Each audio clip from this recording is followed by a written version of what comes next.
à toutes et à tous et bienvenue dans l'émission Tabouche. Je suis Liasana et aujourd'hui pour commencer gentiment, on aborde un thème simple qui concerne ou a concerné chacun d'entre nous, les cauchemars.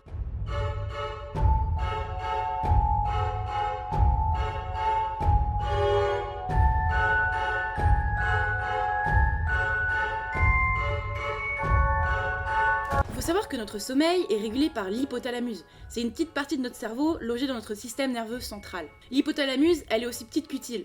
En plus de réguler notre sommeil, elle s'occupe également de la gestion de la faim, de la soif, la température corporelle, et elle est aussi impliquée, plus modestement, dans les comportements sexuels et les émotions. Salut! Alors moi je suis juste un personnage dans la tête de Lee. Je vais la couper pour préciser certaines choses qu'elle oublie de dire, ou expliquer plus précisément des mots ou expressions, vu qu'elle le fait pas cette grosse feignasse. C'est bon, vous avez pigé? Bon, allez, on est parti. Merci de m'avoir interrompu, connasse. Donc, selon le réseau Morphée, le sommeil se divise en plusieurs cycles qui se répètent plus ou moins de fois dans une nuit. Grossièrement, il existe 3 cycles fondamentaux dont on va pas parler parce qu'on s'en fout un peu, on va juste parler de celui qui nous intéresse, le sommeil profond. C'est durant le sommeil profond qu'apparaît le sommeil paradoxal. On l'appelle paradoxal parce que bien que la personne soit endormie, elle montre des signes d'activité. Parler, remuer, bouger les yeux sous les paupières, chanter la Marseillaise. La personne dort, mais le cerveau il est actif. C'est durant cette période que le rêve arrive. Putain, Joyce! Merde, bordel! J'en étais où? Alors oui, on a dit rêve, parce que le cauchemar c'est un peu un rêve qui part en couille. D'ailleurs, il faut pas le confondre avec les terreurs nocturnes, ça a rien à voir et ça arrive pas pendant les mêmes cycles. On en parlera peut-être un jour. Il existe plusieurs types de cauchemars. Faut savoir qu'on y est plus sujet durant l'enfance, c'est une époque d'apprentissage où on est plus vulnérable physiquement et surtout psychologiquement. Il faut différencier cauchemar et mauvais rêve.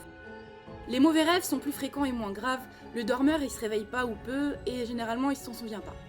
Ils sont souvent générés par une gêne extérieure, le froid ou une poussée de fièvre, un objet gênant. Ceux-ci préviennent le dormeur qu'il n'est pas dans une situation optimale pour se reposer.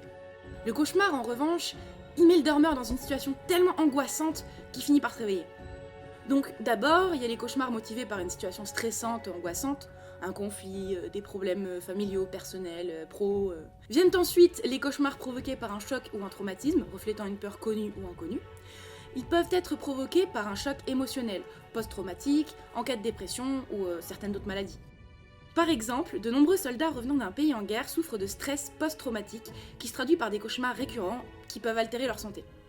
Enfin, une catégorie de cauchemars un peu particulière, ceux qui sont pas générés par le cerveau en lui-même, mais créés par la prise de certains psychotropes ou par le sevrage d'alcool, de médicaments, de drogues dures, bref. C'est ce que s'est demandé Tore Nielsen, excusez l'accent, psychiatre réputé à l'hôpital du Sacré-Cœur à Montréal.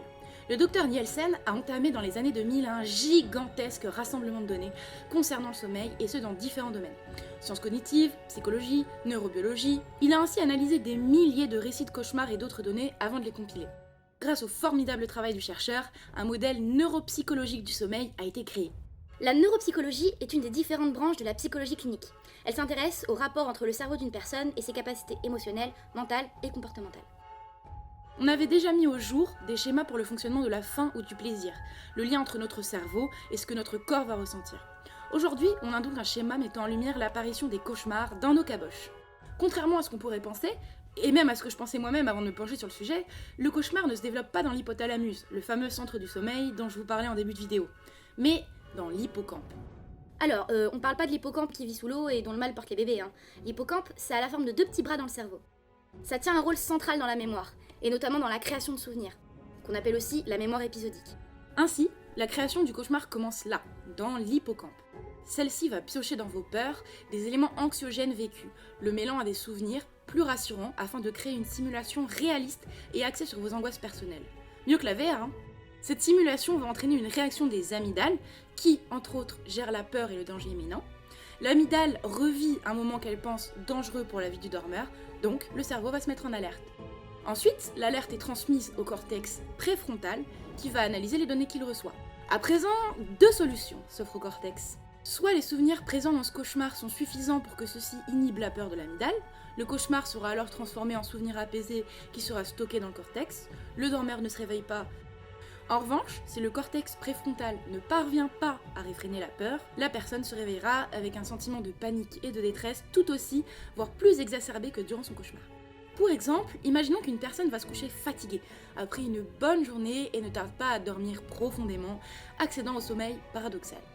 Yel alors se met à rêver d'un truc super qu'elle adore, par exemple bouffer un gros gâteau au chocolat fourré crème au beurre, je sais pas quoi. Puis d'un coup, un vieux souvenir ressurgit et le gâteau se transforme en un tas de verre grouillant. Si à ce moment-là, le cortex arrive à calmer la situation en mode « c'est dégoûtant, mais si j'ouvre le placard, je vais trouver d'autres gâteaux », le rêve reprend son cours. Sinon, la panique et le dégoût des asticots remuent trop ton cortex, qui préfère te réveiller plutôt que te laisser face à cette situation angoissante. Sympa le cerveau, non? Généralement, on associe les cauchemars avec la peur, avec ce qui nous effraie le plus personnellement. Et pourtant, non. En tout cas, pas seulement. Une étude a été menée à Montréal, oui encore Montréal, et qui ont recensé les récits de plus de 200 cauchemars et 400 mauvais rêves.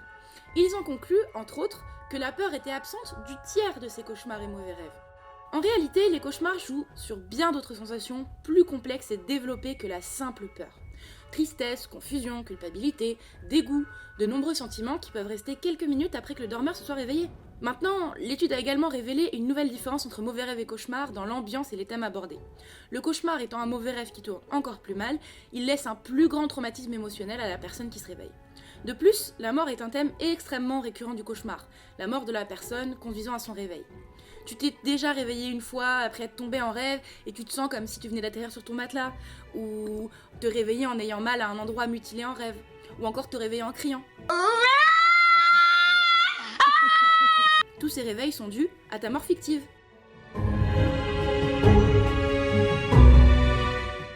Bon, on arrive au cœur du problème ici, parce que contrairement aux croyances populaires, les cauchemars ne sont pas mauvais. Ils sont même essentiels pour notre santé mentale. Bon, il est vrai que dans certains cas, les cauchemars peuvent devenir une vraie plaie qui empoisonne les personnes qui en souffrent. Par exemple, comme on en parlait tout à l'heure, en cas de choc post-traumatique. Le choc post-traumatique, c'est un événement violent ou tragique qui hante la personne l'ayant vécu, avec comme exemple notable les gens revenant d'une guerre vaine, inutile et... Ok, bon, je suis pas objective là.